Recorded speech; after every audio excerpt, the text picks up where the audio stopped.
La manera más fácil de viajar, el método más barato para transportarse. Si leer es un vicio para ti, en Pájaro Periférico hablamos sobre libros y autores.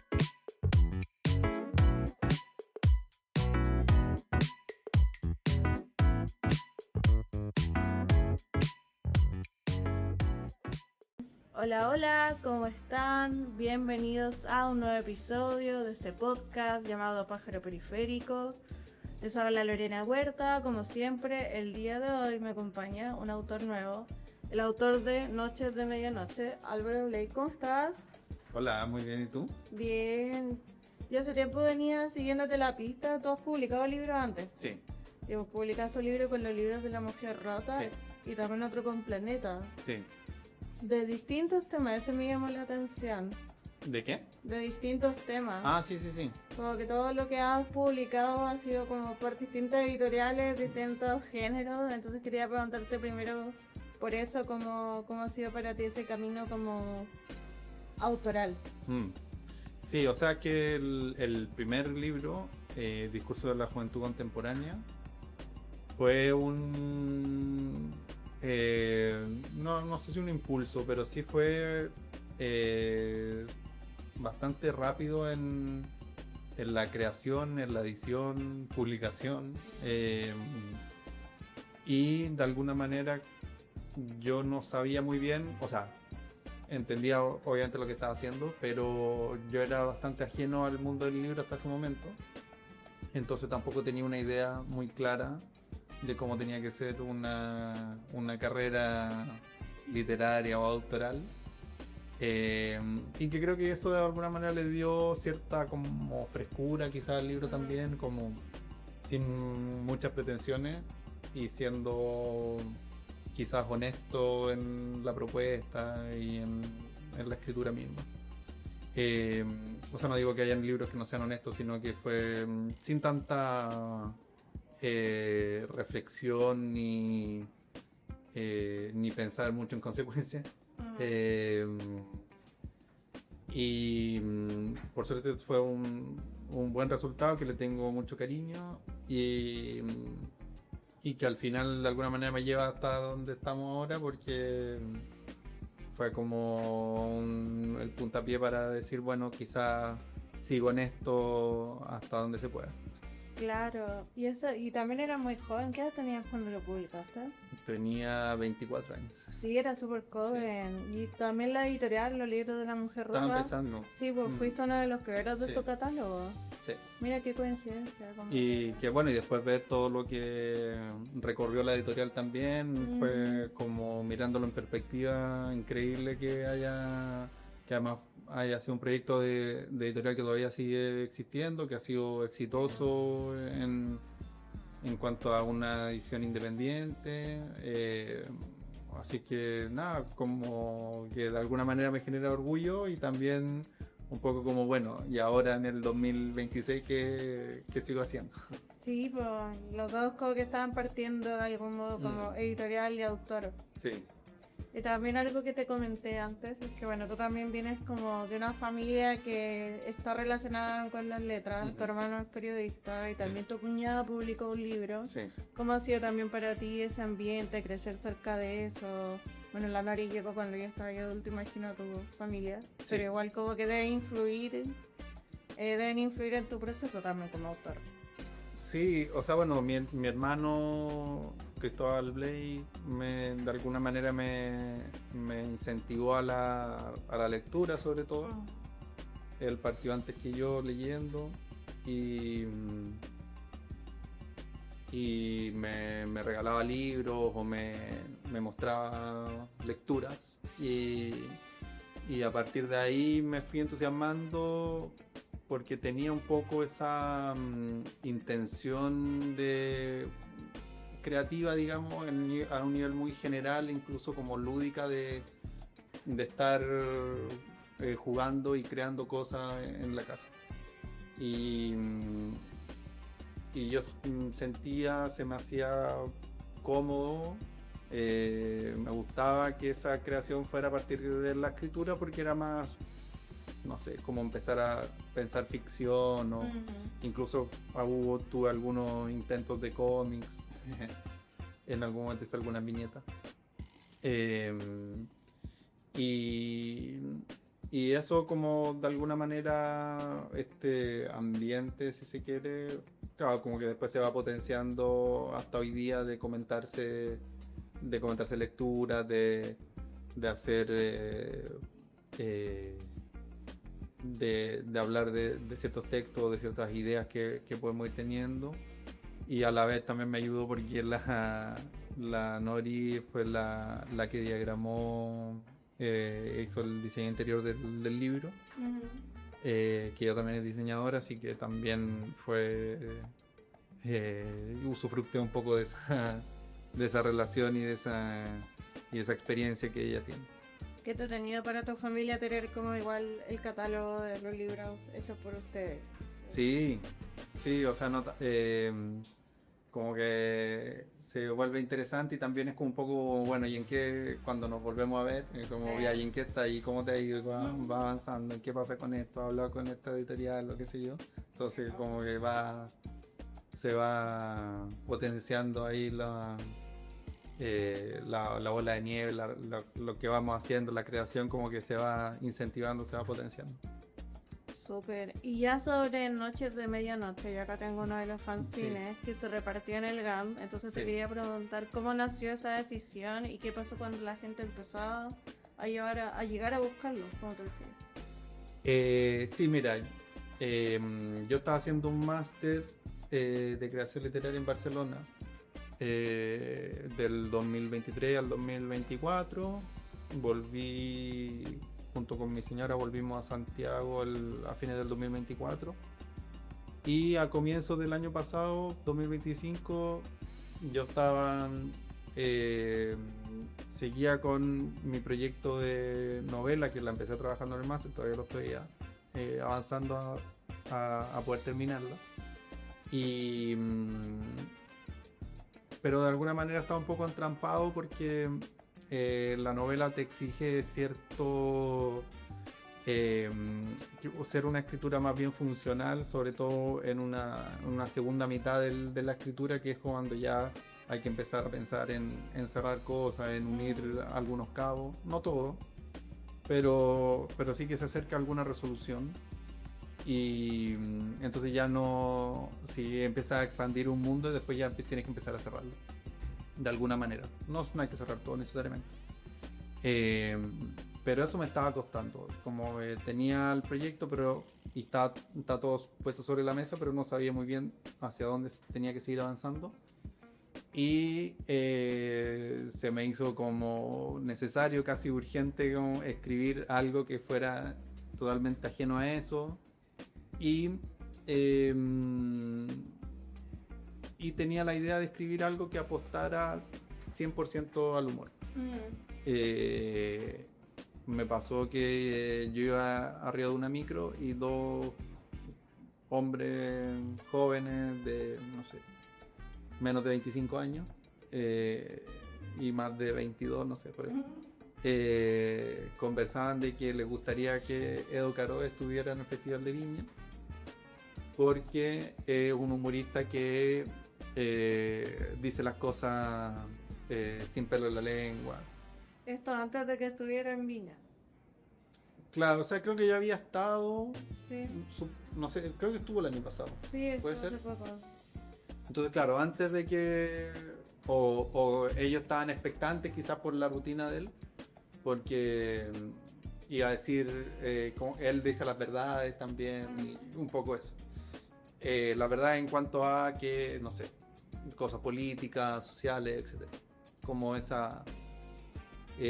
humor que también va reflejando un poco problemas y algunas situaciones del poder.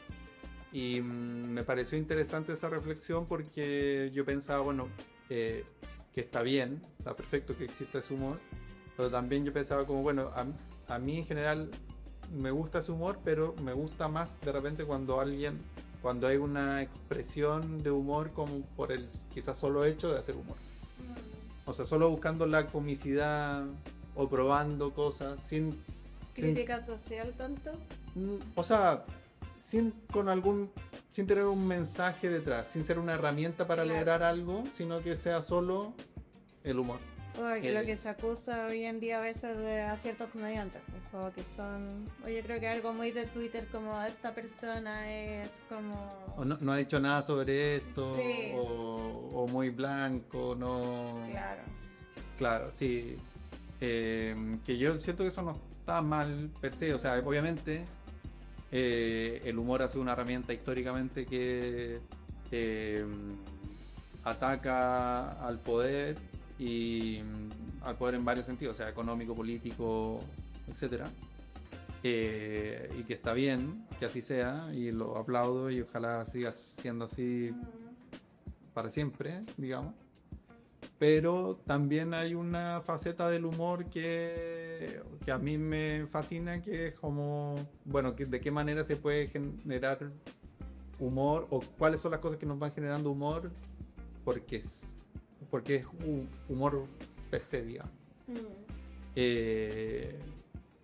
Y sin tampoco pensar que el humor hoy en día, que no se puede hacer humor, porque también está ese Claro. otro lado como más reaccionario, digamos, de que dice que no ya no se puede hacer humor, que te cancelan por todo, etcétera. Y es como, bueno, también cómo se puede hacer humor sin burlarse y pasar a llevar minorías de distinto tipo. Entonces, como un poco en esa búsqueda se desarrolló el primer texto y después estaba pensando, bueno, ¿qué hago con esta? Ya estaba hecho, estaba revisado, a mí me causaba gracia, que era lo que yo quería. Y después, bueno, era como empezar a pensar si se pudiera publicar en internet, si se pudiera publicar en alguna revista quizá, dónde se podía mover. Y quizá un poco desactualizado o no tan al día de lo que está pasando en Chile después de haber vivido un tiempo en Barcelona. Decidí como experimentar hacerlo por mi cuenta.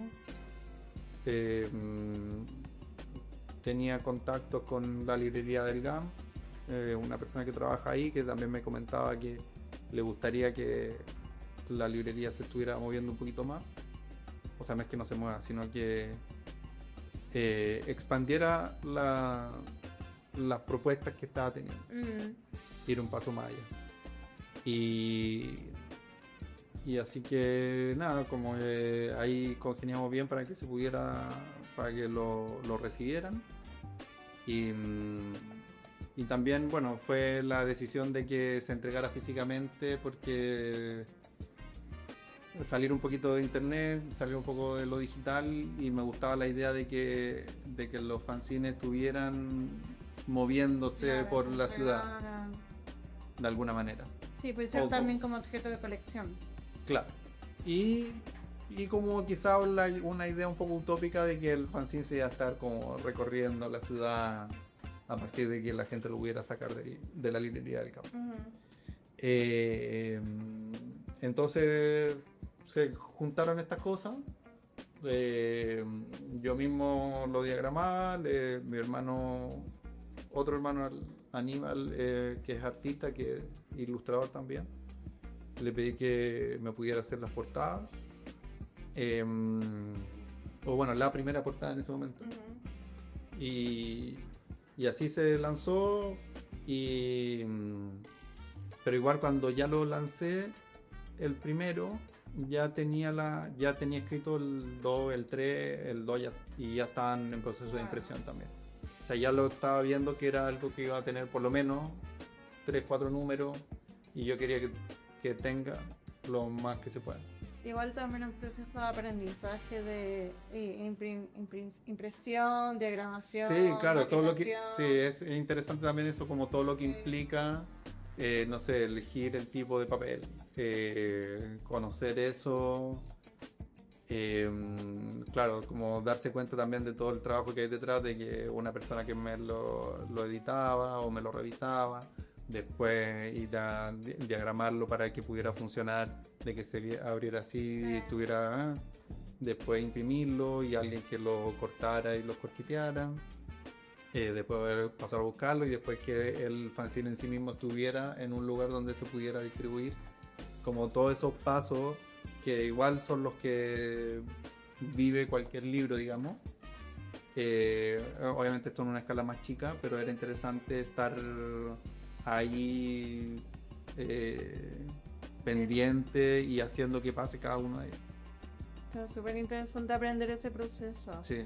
Y es sobre el contenido interior, el libro abre contigo, porque está como las dos dimensiones de ti como personaje quizás, Sí. y tú como autor. Sí. Entonces el libro parte como contigo subiéndote a un bar en tercera persona, así como Álvaro Blaze y su bar. Entonces te quería preguntar por esa estética de stand-up comedy que tiene, porque termina, bueno, parte con eso y cada fanzine o cada capítulo, si lo leen en el libro, termina con un buenas noches. Sí. Entonces quería Muchas gracias, buenas noches. Sí, te quería preguntar Sí. por la figura del comediante y cómo trasladaste como el timing de stand-up comedy a tu texto. Sí, bueno, yo venía de estar consumiendo stand-up, más no lo he hecho tanto presencialmente, digamos. Sí, o sea, sí he visto varios stand-uperos en vivo, pero no soy un gran consumidor de stand-up de ir al comedy todos los fines de semana o toda la semana. Pero sí de consumir comedia en video, también extranjeros, etc. Y de alguna manera quise mezclar un poco una escritura que ya el proceso de escribir ya lleva algo un poco más literario, no tan oral como si el stand-up, o teatral incluso, cuando muchas veces el stand-up es una cara, ya es un chiste. Y aquí no podía trasladar eso, pensando en que se supone que todo lo que está escrito es que alguien lo está diciendo. Pero por otro lado tenía la gracia de que realmente está escrito y nadie está escuchando, ni nadie está expectante por reírse, ni esperando que lo hagan reír realmente. Entonces puedo decir ideas largas, quizá un poco más enrevesadas que un stand-up común. Tengo el espacio para hacerlo porque nadie me va a viciar, ni va a ver tose, ni nadie me va a interpelar, ni nada, porque el lector me puede dejar tranquilo hasta que termine la idea sin interrumpir. Entonces juego un poco con eso y también, o sea, sin embargo, la propuesta igual estaba mediada por cómo funcionan los estándares, porque muchas veces juego con finales, incluso a veces una frase tiene un final sorpresivo que es muchas veces lo que hace el humor para hacer reír. Por ejemplo, hay uno de los números que empieza, me subí a la micro para ir a una entrevista de trabajo, me estaba esperando la persona en el asiento no sé cuánto, como que obviamente nadie se va a subir una micro, o sea, la gente que sube una micro para una reunión, la idea es que uno, voy a explicar el chiste que es fome hacerlo siempre, pero nada, va a ir en la micro, te va a bajar en alguna parte, en un café, y ahí te vas a juntar con la persona, no te vas a juntar con la persona arriba de la micro. Claro. Entonces después, a partir de eso, fue como, bueno, ¿qué tipo de personaje es el que te recibe arriba de una micro? O sea, ¿por qué alguien trabaja arriba de una micro? Y ahí, bueno, empecé a tirar del hilo y salió ese relato, que es uno de los más queridos para mí. Sí, y también tienes como harto, no sé si realismo mágico, pero hay un poco de eso, como lo mismo que tú explicabas ahora, como tener una reunión dentro de una micro, como un universo como medio bizarro, medio pensaba a los Simpsons, ¿no? Pero que dentro de todo está funciona. inmerso en la ciudad, digamos. Sí. y con cosas que creo yo que los lectores van a identificar y van a tener la idea de, no sé, hay citas como en bares, y esta vida en la micro, no sé, pero después ya como que se empieza a expandir y hay helicópteros y hay otras cosas. Sí. Y me pareció también interesante que, o sea, esa manera de narrar, jugar con la primera persona y después que, bueno, explorar, como el primer relato es muy inverosímil, después ya se podía explorar otros como niveles de inverosimilidad, Sí. o inverosimilitud, no sé cómo se dirá. Pensando en que, bueno, ya sabemos que a esta persona le pasan cosas que no tienen sentido, pero quizás ir poniendo algunos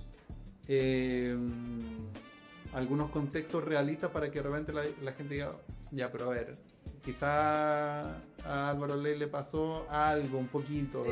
o de dónde agarró para que lo llevara a esto, y así empezar a jugar. Y después ya al final como un retrato, como quizá un metatexto sobre el mismo fanzine. Claro. Eh, Es como Relatos Salvajes también, o sea, esta película argentina, como yo lo veía un poco eso, como un relato realismo y como Pizarro. Sí.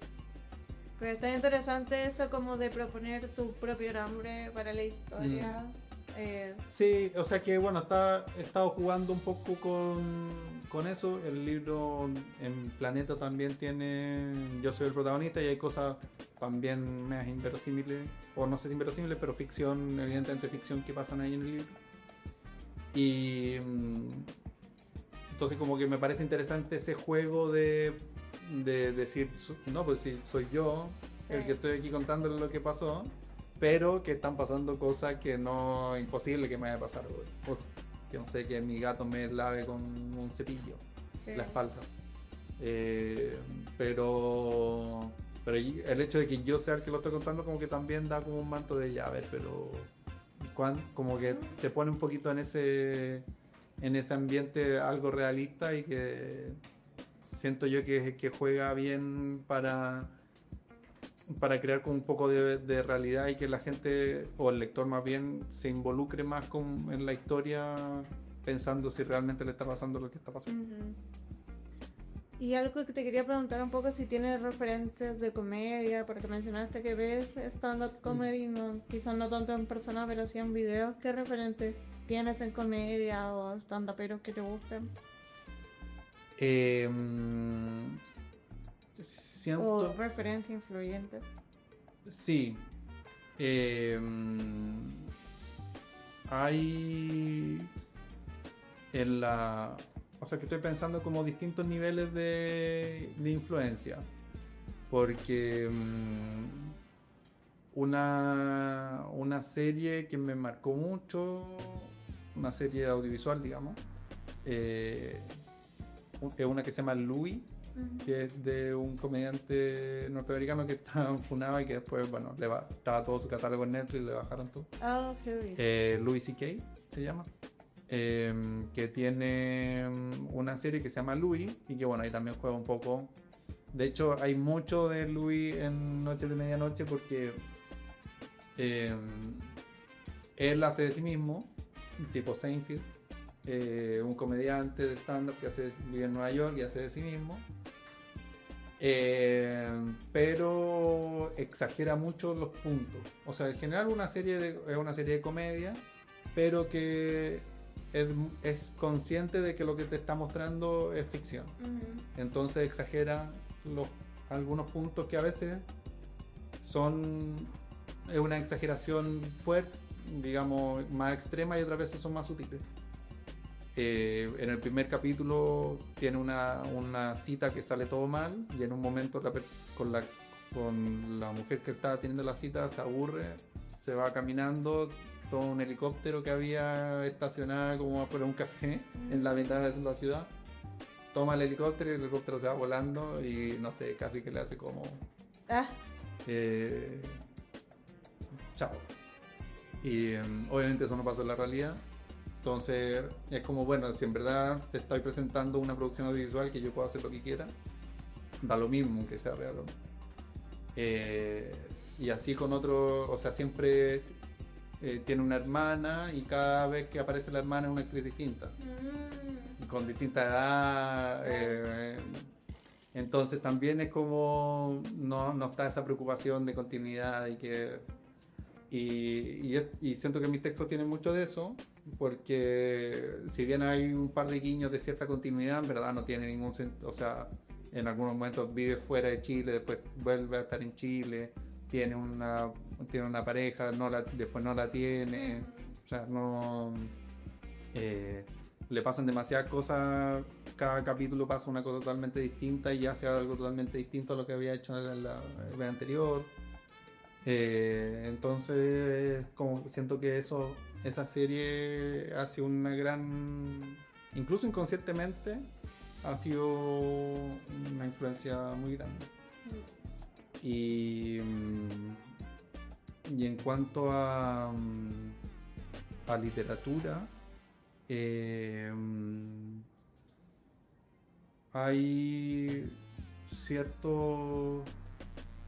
Quizá hay algunas cosas de Bolaño, puede ser, o sea, no sé, estaba pensando en literatura nazi en América, como cosas así, en el esfuerzo por hacer también como cosas inverosímiles, pero con el esfuerzo de hacerlo bien exhaustivo, o sea, ir a fondo al final. Claro. O sea, te voy a presentar una persona inverosímil, pero igual te voy a escribir toda su vida y qué hizo y las cosas que publicó en tales años, que también algo que lo encuentro en David Foster Wallace, que no necesariamente es comedia su propuesta, a mí me parece muy humorística, y porque también va a fondo o sea, te inventa un personaje algo lunático, y va a fondo con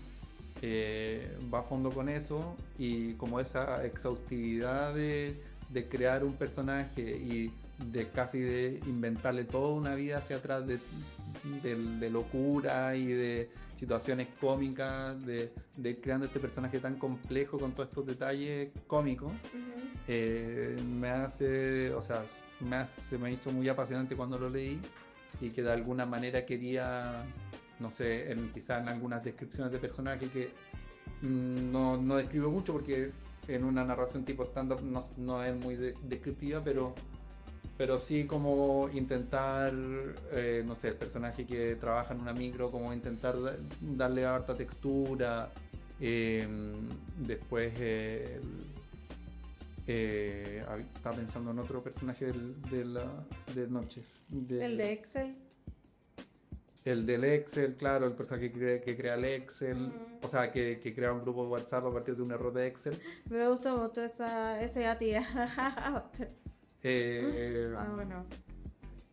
Claro, un error que no tiene sentido y que después se crea una comunidad, que es algo muy de ahora, como crear comunidades porque sí, de cualquier cosa. Y ese texto yo creo que es el que más te destaco, porque siento que uno es atemporal, porque hace 20 años atrás igual podría haber hecho un texto de Excel. Sí. Y aparte Se sigue usando hasta el día de hoy, se sigue fundamental usando como una en nuestra textura. sociedad. Y es muy original, como que siento que podría estar como en un episodio de unos sketches de, no sé, de comedia más Sí, avanzado. que también es una discusión interesante como la tecnología dentro de la escritura. Sí. Y que siento que acá en Chile todavía no es tan fuerte como incluir Sí. la tecnología dentro de la escritura, y yo quise igual ir con eso, o sea, hablo de Teléfono. Instagram, de inteligencia artificial en algún momento, del uso del Excel, como Sí. que igual está ahí las pantallas, el trabajo. Me parecía interesante incluirlo como también quizá un poco marca de época, que no paso por el lado, que nada tan profundo tampoco, o sea, son textos de 5 paginitas, son textos breves, pero me parecía como o hasta hoy día de hoy me parece algo importante, incluir, no sé, el hecho de estar tecleando, de estar como trabajando, de apagar una pantalla o sacar el teléfono, de esta interacción, que es algo muy cotidiano, que lo tenemos muy presente prácticamente todas las personas que por lo menos vivimos en Santiago, Entonces se me hacía necesario incluirlo en estos textos. Sí, pues son cosas del día a día. Así que, pero igual a pesar de eso, creo que solo el texto de Instagram era el que tenía como más tecnología. Creo. Sí. Me recuerdo el otro que salió un teléfono. Pero no sé, que lo llama... Sí, el casero de las paltas. Sí. Y... el otro personaje que estaba pensando es el que hay... referee. Claro. Ahí también como que ocupa un poco esa estrategia de ir a fondo, porque parte con que yo me estoy duchando y estoy reflexionando sobre algo y después esa reflexión como que adquiere realidad en la vida, digamos. Sí. Como que se hace palpable, entonces después ya se pierde un poco qué cosa era lo que había reflexionado, o qué cosas eran parte de ese pensamiento de la ducha y qué cosas sí están pasando de verdad.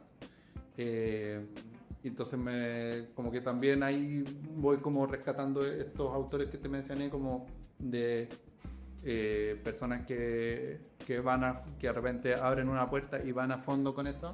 Me gusta mucho cuando pasa eso. Sí, está bueno. Sí, de repente siempre los Simpsons de nuevo refiriendo, pero como que siempre a veces parte del episodio y parte después como en la mitad se va por otra historia. Así Sí. como... Sí, te iba a pedir, no sé si puedes leer un extracto, solo tengo este, así Sí. que... Podría leer. Puedes leer el extracto que tú quieras. Ya. Sí. El 3 tiene uno de los chistes que más me gustan, pero que no lo voy a contar porque tiene sentido como en todo el contexto. Claro. A ver.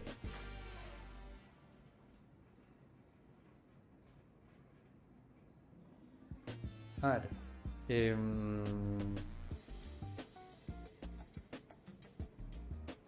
Voy a empezar a leer.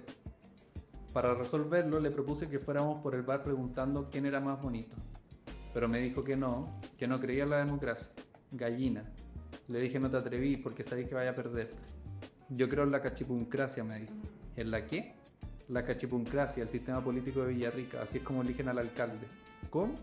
Nos acomodamos en nuestras sillas. Ella pidió un Ramazzotti, yo una goma Statler.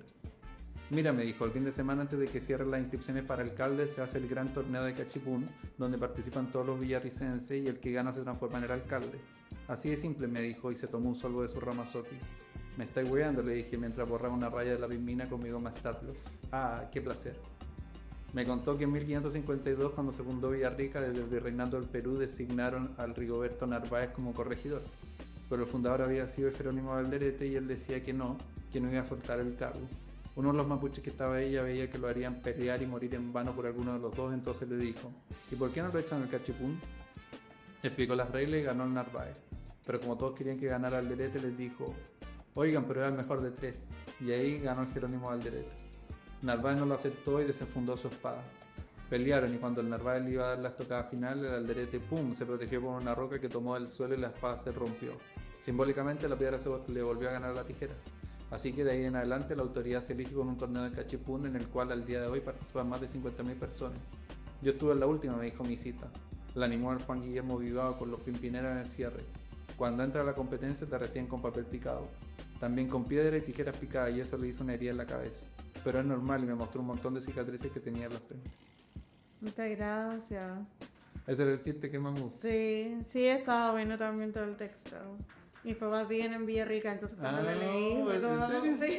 Me da miedo, o sea, Coincidencia. ¿Y por qué íbamos- escogiste Villarrica? ¿Había un motivo en particular? Sí, o sea, que me calzaba con la idea de que Un pueblo chico en el sur. es un pueblo chico, pero no tan chico, Mm. primero. Después lo de Jerónimo Alderete, Narváez, como que podía hacer algo que tuviera cierto asidero. Y después con mi familia fuimos muchos años de vacaciones a Villarrica. Mira, sí, es muy bonito. Sí. Mis papás también Considero. se mudaron allá por eso. Ah, Sí. ¿eran de Santiago? Sí, Ya. hicieron la migración al revés. Ah. Y entonces eso fue la razón. Y no, pero igual me da un poco de temor, como que quizás el Fernando tomara mal, no sé, pero no hice ningún juicio de valor al respecto. Ah, claro, te van a funar. Ah. Bueno, No, ya pero- no se puede hacer humor, ya no se puede Sí. hacer humor de nada. Sí, no. Me voy a pero- quejar. Va a llegar alguien de Villarrica. Ah. No, y también te iba a preguntar en qué estás ahora. Bueno, comentaste que está ahí también en una novela, Sí. trabajando, ¿sigues trabajando en eso? Sí, estoy, pero no, estoy en ese proyecto intentando que llegue a buen puesto, pero no puedo prometer nada porque quizá Todavía estás sin plazo. todavía estoy en proceso de escritura, sí. Pero qué bueno que tuviste esa oportunidad igual de estudiar afuera. Sí, no, fue muy muy bueno. También como abrir contactos, abrir Sí, otras lecturas, autores que no conocía, compañeros que estaban un poco en la misma que yo, como en este proceso de intentar ser escritores, así que no, fue una muy bonita experiencia. ¿Te tocó ser compañero de alguien, de otro escritor chileno, conocida escritora? Fui compañero de la Carmen García, Ah, ya, no. que es poeta, novelista, también tiene unas novelas publicadas en ¿Neón? Neón, Sí. correcto, y fui compañero de ella. Sí. Ah, qué bueno. No, muy bien. Para ir cerrando, te quería preguntar alguna recomendación, puede ser de algún libro, una serie, un fanzine, de lo que tú quieras, stand-up comedy, ¿la?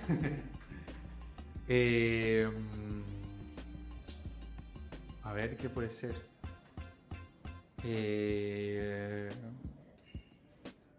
Pensando un poco como en los límites del humor,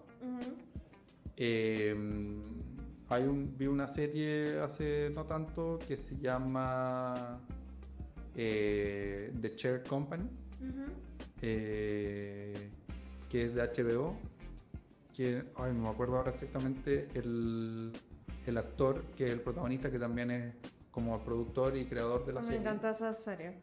¿Te la viste? No, no la he visto, pero me gusta mucho las series que la actúa y la produce la misma persona. Es una serie muy que quizás toma estas cosas también como de incorporar tecnología y como cotidianidad en cosas del día a día, oficinísticas, digamos, a la serie. Y también toma el hecho de llevar al extremo algo, ir a fondo con una idea. Se trata de que una persona la ascienden en su lugar de trabajo y está empezando un nuevo proyecto en la oficina, y en este como entre lanzamientos, como gran reunión con todo el equipo, qué sé yo, presentaciones extravagantes como lo hacen en Estados Unidos, se sienta en una silla y la silla se rompe. Una silla así como esta, la silla de oficina, y empieza quiere averiguar cuál es la marca de la silla, y llega como a estas páginas web que medio que no te dicen nada, que son todas fotos como de banco de fotos. Todo te responde inteligencia artificial que te dice, son bots que te dicen sí, ya te vamos a atender, no sé qué, espera en línea, y nunca nadie responde nada. Entonces empieza a ir a fondo con eso, y al parecer hay algo oculto detrás de esta producción de silla que no se sabe muy bien qué es, ni él lo sabe, y empieza a de a poco tener muchos problemas con esta psicosis que le agarra por la silla. Ah, no, yo todo eso entonces la voy a buscar. Sí. Sí, me gustan como las tramas que son como simples y de ahí sale algo. Fue una serie que estuvo bastante recomendada, es nueva, del año pasado, y salió como en varios rankings de series, no sé si las mejores, sí, de las interesantes que se estrenaron el año pasado. Buena, ya me tinta. Y para ya ir finalizando, no sé si hay algo que no te haya dicho que quieras anunciar o agregar de tu libro. O sea, sí, o sea, en verdad es un no anuncio. Ya. Que todavía la distribución del libro, como es una autoedición, que bueno, lo decidí hacer autoedición porque bueno, era un poco lo sentí que era un proyecto muy personal, algo que yo estaba llevando a cabo de una manera que me la estaba arreglando con la mía, entonces como que quise cerrar por lo menos este primer proceso también haciéndolo yo mismo, sin ninguna postura política en contra de nada, sino que era una manera como de cerrar un proceso que había sido bien artesanal de mi parte. Entonces todavía estoy resolviendo eso de dónde pueden encontrar el libro. Por ahora, si alguien está interesado, me escribe por Instagram y felizmente coordinamos una entrega, pero espero tener novedades pronto de puntos de venta reales, que no sea mi cuenta de Instagram, donde pueden encontrar el libro Noche de Medianoche por lo menos. Ya, bueno, así que escríbanle. ¿Cuál es tu Instagram? Es @BladeBanda. Igual si buscan Álvaro Blade voy a aparecer una foto mía sirviéndome agua caliente sobre una taza de té. Ya, bueno, muchas gracias, Álvaro. A ti.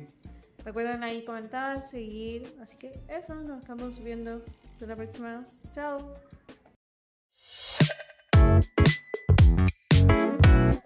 La manera más fácil de viajar, el método más barato para transportarse. Si leer es un vicio para ti, en Pájaro Periférico hablamos sobre libros y autores.